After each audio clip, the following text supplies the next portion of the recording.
अगली आपकी जो जेनेटिक डिजीज है, ये मैंने आपको पहले भी समझाया हुआ है थोड़ा सा, क्लाइनफेल्टर सिंड्रोम। क्लाइनफेल्टर है ये, यहां पर फा होगा, क्लाइनफेल्टर सिंड्रोम। ये मैं आपको पहले भी बता चुकी हूं, ठीक है। ये आपका किस में होता है? मेल यानी कि पुरुष में होता है। किस वजह से होता है? मैंने आपको 2 टाइप के क्रोमोसोम बताए थे, 2 टाइप के गुणसूत्र बताए थे, ऑटोसोम एंड एलोसोम, ठीक है। क्या थे आपके? Autosome and allosome, autosome and allosome. क्या होता है? जो आपके एटोसोम होते हैं वो आपके दोनों मेल एंड फीमेल दोनों में बराबर होते हैं, यानी कि 22 पेयर्स 44 होते हैं। ये जो आपका होता है ये आपका अलग होता है, ये मेल में आपका XY होता है और फीमेल में आपका XX होता है।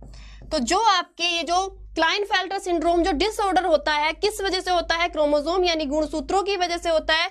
कैसे होता है? इक्वेशन से समझते हैं कि मान लिया हमने दोनों के, ये 44 तो दोनों में कॉमन है, ठीक है, ये 44 तो दोनों में कॉमन है, और ये 44 क्या करेंगे? ये जो आपके मेल के XY है, ठीक है, मेल के जो आपके XY क्रोमोसोम यहां पर इकट्ठा हुआ है, उसमें एक और क्रोमोसोम आपका ऐड हो जाएगा, फीमेल का क्या? X, फीमेल का एक और क्रोमोसोम आपका ऐड हो जाएगा X, जिससे उस इंसान के अंदर मेल और फीमेल दोनों की ही क्वालिटीज आ जाएंगी, दोनों की कैरेक्टरिस्टिक्स आ जाएंगी, और जिसको हम बोलते हैं ट्रांसजेंडर। ट्रांसजेंडर हिंदी में बोलते हैं किन्नर, ट्रांसजेंडर या फिर किन्नर बोलते हैं, ठीक है। समझ आया आप लोगों को? ये पहले भी मैंने आपको थोड़ा सा ही समझाया हुआ था।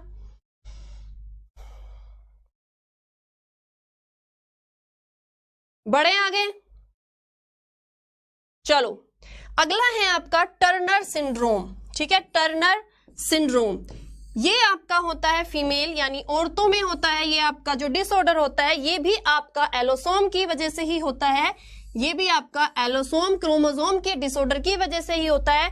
लेकिन कैसे होता है वो हम एक बार इसको यहां पर देख लेते हैं। वीडियो को आप लोग शेयर नहीं कर रहे हैं, थोड़ी ज्यादा शेयर कीजिए। 44 आपके सेम है, मैंने आपको बताया। जो आपका आता है फॉर फीमेल XX क्रोमोसोम, ठीक है, XX क्रोमोसोम जो आपका आता है, तो इसमें से क्या होता है? आपका एक X डिलीट हो जाता है, आपका एक X इसमें से डिलीट हो जाता है, जिस वजह से जो ये जो लेडीज होती है इनमें ओवरी यानी कि अंडाशय नहीं बन पाते।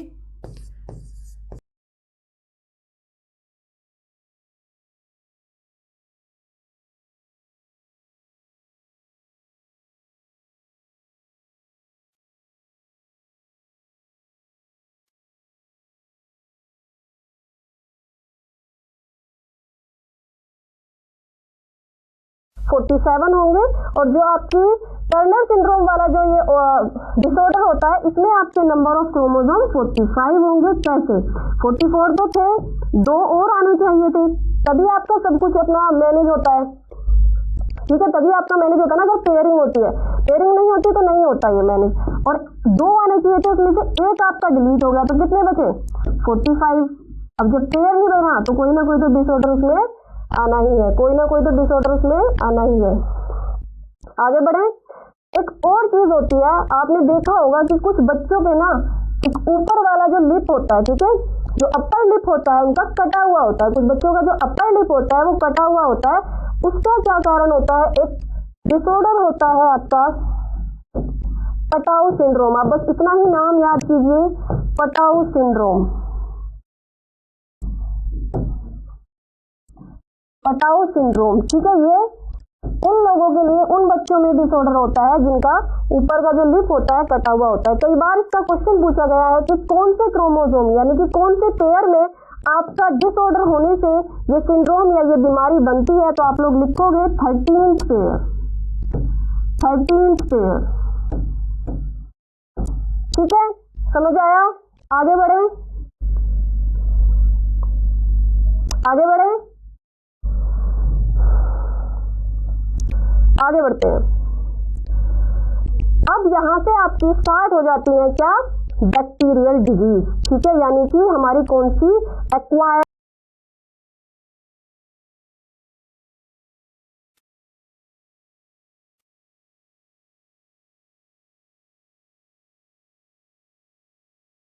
को एक्सप्लेन करने की कोशिश की है। क्या होता है आपका ट्यूबरक्लोसिस, इसको हम टीबी भी बोलते हैं अपनी नॉर्मल लैंग्वेज में। इसमें क्या होता है कि ये आपके रेस्पिरेटरी सिस्टम यानी कि श्वसन तंत्र को अफेक्ट करता है। कैसे, ठीक है, ये आपके लंग्स हैं, इस तरह से हम मान लेते हैं, इसके ऊपर एक लेयर होती है फ्लोरा की, ठीक है, इस तरह से यहाँ पर इसकी एक लेयर होती है। ये क्या करता है, बैक्टीरिया इस लेयर को अफेक्ट करना शुरू कर देता है। धीरे धीरे इस लेयर को ये बैक्टीरिया खा जाता है और हमारे लंग्स में एंटर करता है। और लंग्स में हमारा क्या होता है, लंग्स की वजह से हमारी बॉडी में ऑक्सीजन, ठीक है, हमारे लंग्स क्या करते हैं,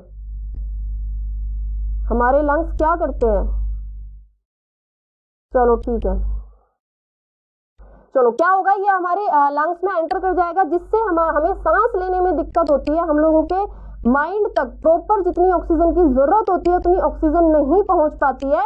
तो क्या होगा, ऐसे इंसान की एक स्टेज पर आकर डेथ यानी मृत्यु हो जाती है। अभी इसकी वैक्सीन है, लेकिन पहले इसकी कोई वैक्सीन नहीं थी। अगला बढ़ते हैं, न्यूमोनिया, ठीक है, अगला है आपका न्यूमोनिया। ये कहाँ पे डेवलप होता है, आपका वाटर में होता है। टीबी के बारे में एक और चीज लिख लीजिए, ये जो आपके डेवलप होते हैं बैक्टीरिया, ये एयर में, वाटर में और सलाइवा में, ठीक है, यहाँ पर ये डेवलप होते हैं। तो क्या होता है, अगर किसी भी इंसान को टीबी है और वो आप उसके पास जाकर बैठते हैं, तो उसको अगर खांसी आती है तो उसकी खांसने पर क्या होगा, उसकी जो मुंह के बाहर जो उसकी एयर निकली है, जो ऑक्सीजन कार्बन डाइऑक्साइड निकली है, उसमें क्या मिक्स होगा, ये बैक्टीरिया मिक्स होगा और वो आपके कांटेक्ट में आके आपको भी इस बीमारी से घेर लेगा। आगे बढ़ते हैं, अगली आपकी बीमारी है कोलेरा, जिसको हिंदी में हैजा बोलते हैं।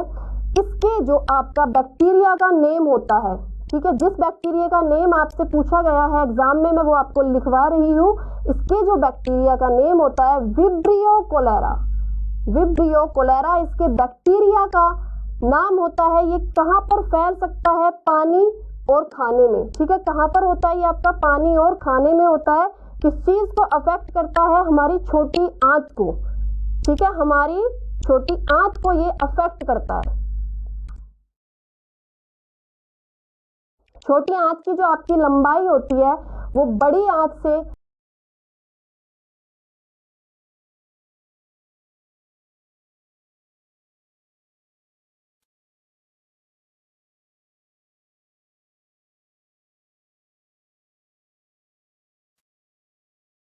बड़ी आंत बोलते हैं और इसका डायमीटर छोटा होने से इसको हम छोटी आंत बोलते हैं। ये हमारे डाइजेस्टिव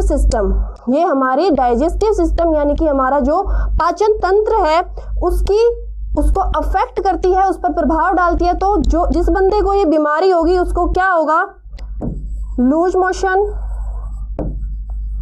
और वोमिट, ठीक है, लूज मोशन और वोमिट ऐसे बंदे को होते हैं। आगे बढ़े,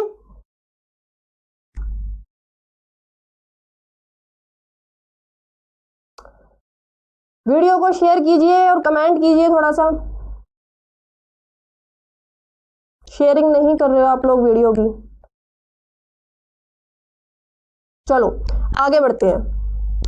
अगला आपका पार्ट है टाइफाइड, ठीक है, ये भी आपकी एक बैक्टीरिया यानी कि जीवाणु से होने वाली बीमारी है। एक ये क्वेश्चन आपका ऐसा है कि जो आपका रिपीटेडली हर बार पूछा जाता है, किसी ना किसी एग्जाम में जरूर पूछा जाएगा कि टाइफाइड किससे होने वाली बीमारी है। मोस्टली बच्चे इसका आंसर मच्छर ही लगा के आते हैं, लेकिन याद करने का तरीका देखो, टीजे, ठीक है, टाइफाइड जीवाणु से, बैक्टीरिया से होने वाली बीमारी है। टाइफाइड आपकी जीवाणु से, बैक्टीरिया से होने वाली बीमारी है। क्या नाम है उस बैक्टीरिया का?